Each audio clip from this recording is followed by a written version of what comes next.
Welcome to another episode of Monty's Backyard, and today we're going to talk to you about the most valuable asset that you're going to have in your landscape, and that's shade trees. Let me warn you, we've got a little bit of work going on in the background, so you're liable to hear some backup beeps and this and that and the other, but we're going to bring it to you anyway. So anyway, just to get back to that, of all the things that you'll plant in your landscape over the course of your lifetime, the most valuable thing that you're going to plant out there is going to be trees. The reason, it's obvious. I mean, they're going to be around the longest. You know, they're going to get bigger and provide different assets for you, like shade on your house or just aesthetic value or whatever. But the most important thing of it is the property values that you gain from having beautiful trees on your lot or around your place. I know you've driven down streets where the trees are growing along the streets or draped out over the sidewalk and all that, and the street, and it's just such an inviting type of an atmosphere to go into, and that's why that there's higher property values whenever you've got trees growing. So today we're going to talk to you about some of the trees that do best in our area, and one of the things I would recommend is that don't try to reinvent the wheel. Stay with trees that grow well in your area, that are going to be expected to grow out to that stage of life to where they're going to give you those kinds of benefits. You know, I could talk about trees all day long, but today we're going to try to keep it mainly to the trees that get larger and bigger. We'll talk about ornamentals and blooming and flowering trees later on. But I'm standing in front of a Shumard Oak here, and it's in the southern plains, Oklahoma, Texas area, well, all the way up through the plains as far as that goes. But down in our area, the Shumard Oak really just does extremely well here, and it's one of those staples that you need to be planting mainly because of its size, has great fall color, not a lot of problems with it and everything, but the main thing of it is that it's going to be there, you know, 100 years from now, and so the Shumard Oak is always going to be one of the trees that I go to first for, you know, to have in a landscape overall, because it puts down a deep root system.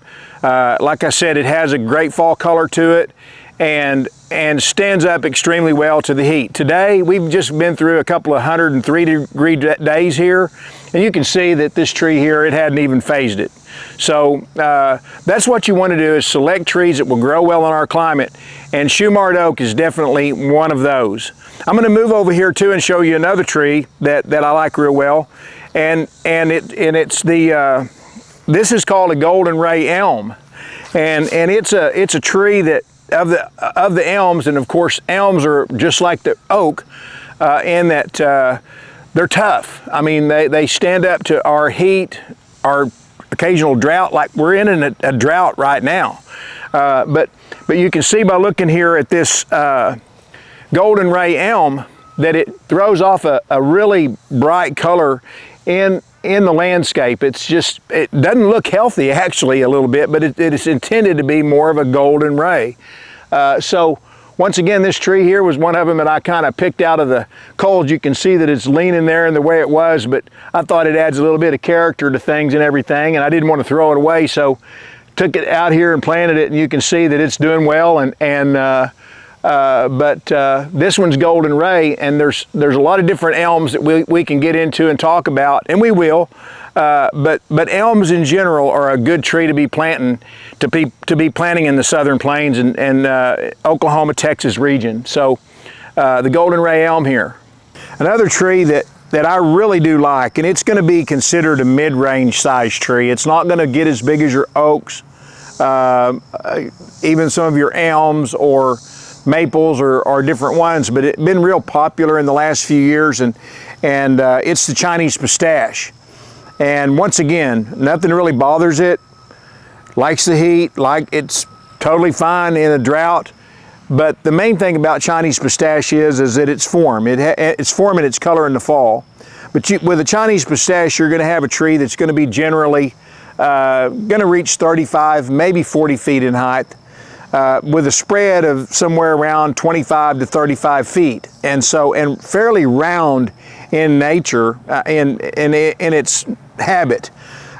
So it's fairly tame, doesn't require a lot of pruning out of limbs and all that kind of stuff, and looks tidy in the yard at all times. So Chinese pistache is another really good tree to use in our area, one that you can depend on that's going to give you that fall color. Remember about Chinese pistache. The autumn blaze maple is another tree that I really like. Obviously it's a maple, but it's a crossbred, and what we get from that is we get the fall color out of it, but we get a little bit faster growth. It doesn't have the fall color lasting quite as long as your true red maples, but whenever it colors in the fall, you definitely know it. And it just really does well in our area. Like I say, it grows fast and it gets big pretty quick. This tree here was planted 6 years ago, and it was about this big around when I planted it, granted, but you can see that in 6 years it has really gone up there to a height of probably somewhere around 35 feet. Has good form, and it's just going to continue to grow in that form, but just imagine it getting so much bigger and larger.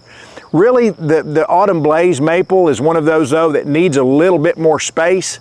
I don't like to use it on small yards where it's got a little bit more room to grow and get bigger, whereas I might put a Shumard Oak on a small yard, but mainly because of how the roots grow on it.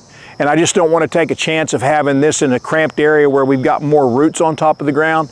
But the autumn blaze maple is really a great plant for our area.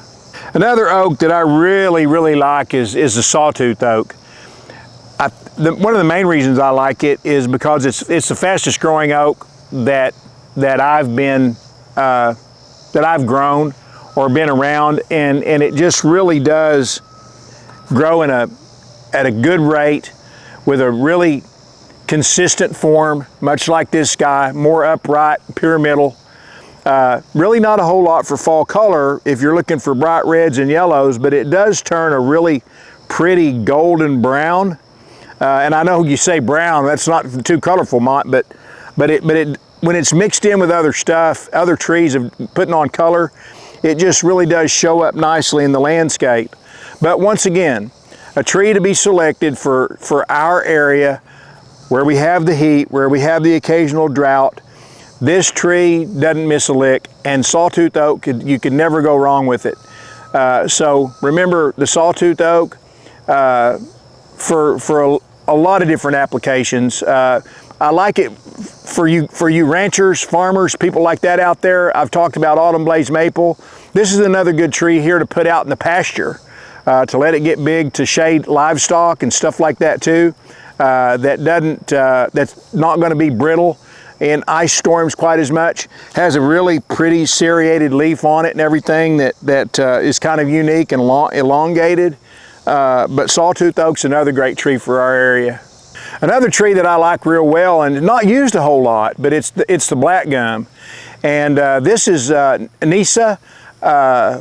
Wildfire, it is the cultivar name on it, and it has a really pretty spring flush.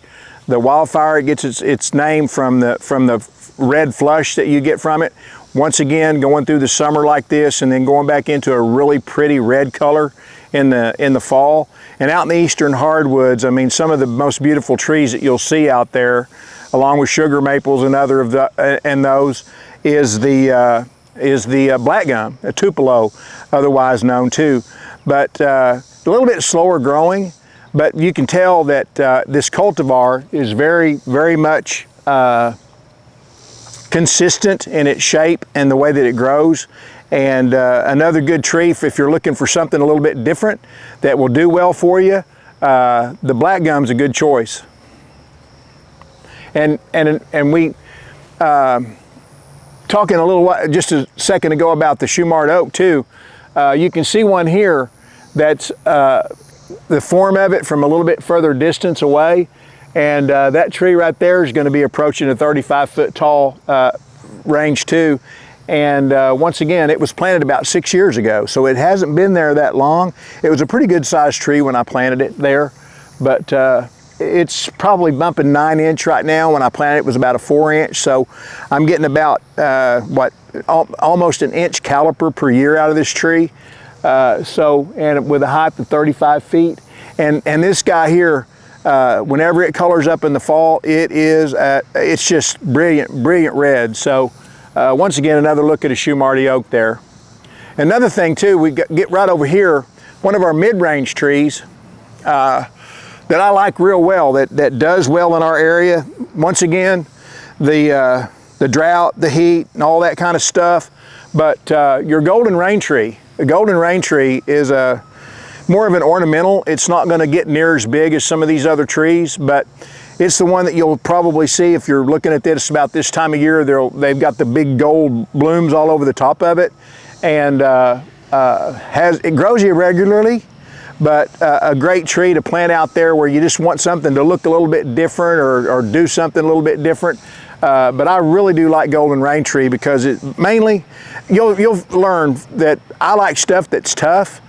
I'm not one of these guys that wants to experiment and reinvent the wheel. I mean, I like plants that we can plant out there and have confidence that we're not going to have to worry about it. I mean, plant them out there, take care of them for a few years, let them get on their own, take their space, and before you know it, you'll have a tree out there that is really something very, very special to you. So, but once again, the golden rain tree here is another good choice for the Southern Plains and Oklahoma, Texas region. Like I've said, I love elms, and this is a crossbred elm right here between an American elm and a Chinese elm known as Accolade. And whenever I first started growing Accolade in the field, I hated it. It just got long and lanky, and I just thought, what am I going to do with this thing? Well, I talked to one of my nursery friends, and he said, Monty, he said, go in there and chop that sucker back. Just crank on it.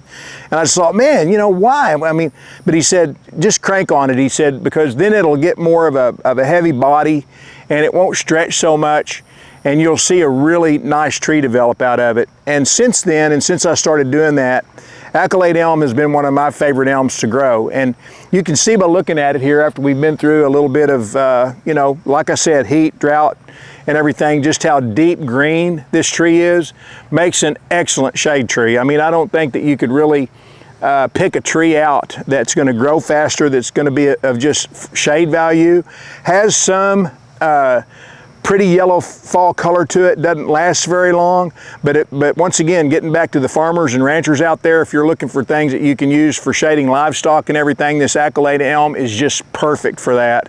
And it's a great tree, resistant to Dutch elm disease, so it will do well here, and really just one of my favorite trees is just good old Accolade Elm, and that was after I didn't like it to start with. So that says a lot right there, and a great tree to be putting into your landscape or anywhere else.